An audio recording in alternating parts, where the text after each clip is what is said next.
Hey guys, welcome to the 12th episode of In the Car with Coach Avi. I'm not in the car, but let's leave it at that. I'm going to be in the car very soon. So today's episode is ways to defeat self-doubt and the imposter syndrome. So people that struggle with self-doubt or that imposter syndrome, it makes it hard for them to feel accomplished, satisfied, for them to feel good about themselves. What is the imposter syndrome? So we know what self-doubt is, Self-doubt is like, I don't think I could make it. I don't think I could do it. I'm not smart enough, or it's too hard for me.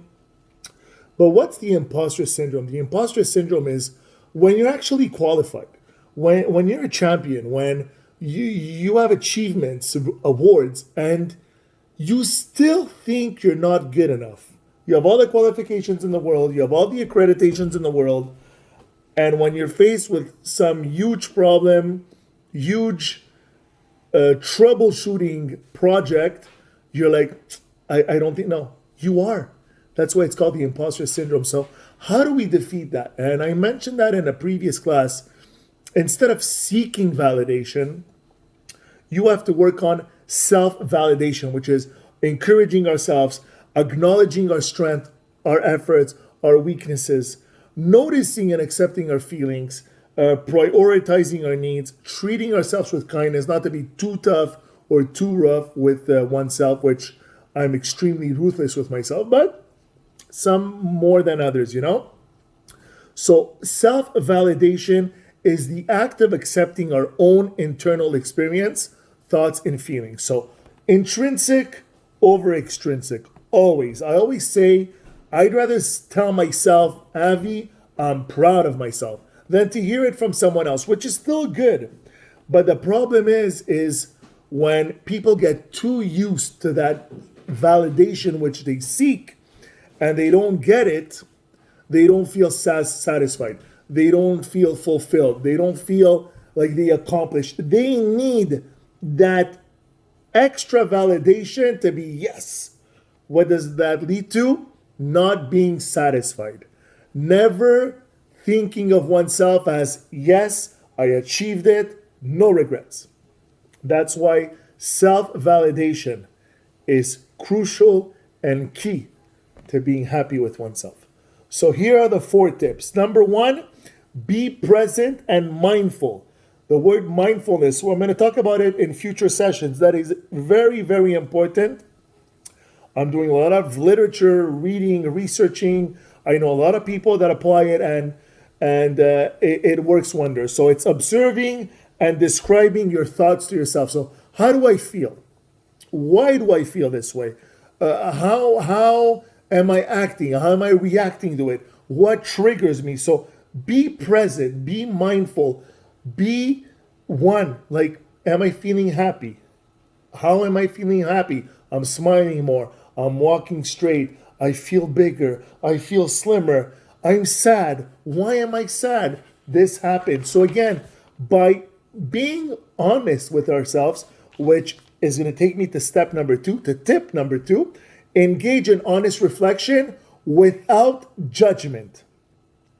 Very important not to judge oneself when you're applying these rules. So be true to yourself. Acknowledge your internal state and labeling it correctly.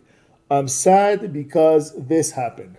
How am I reacting to it? Am I sulking? Am I crying? Am I being mad at the world? Or am I trying to learn from it? Am I trying to see the positive in it? Or if I'm just taking the time to either mourn, God forbid, or take the time to accept it and then deal with it. So you have to know how you feel and how you react to it. Very important. And lastly, not without judgment. So you don't judge, oh my God, I'm so stupid, or I'm such a loser, or I'm so weak. No.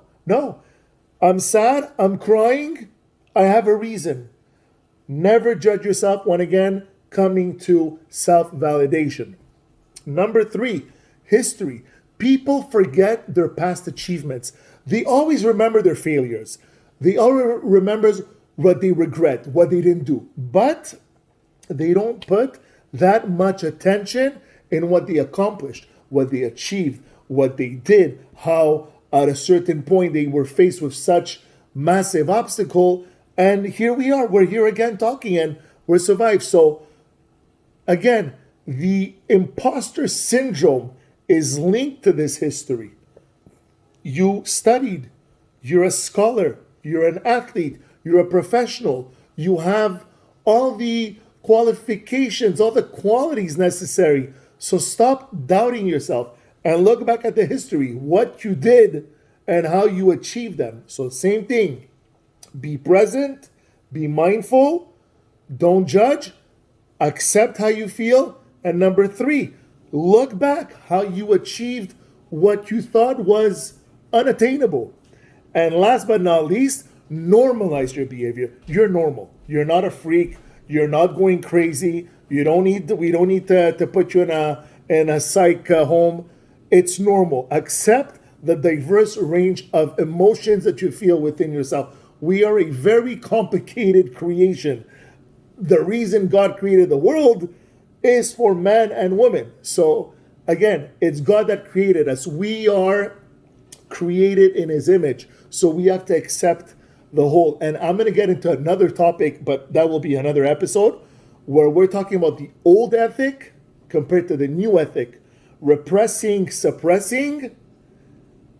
Instead, we should accept and learn from our negative. So by reflecting and engaging our emotions, we are creating a better self and better identity for ourselves. So all these are stepping stones to make ourselves happy, to not be dependent in others.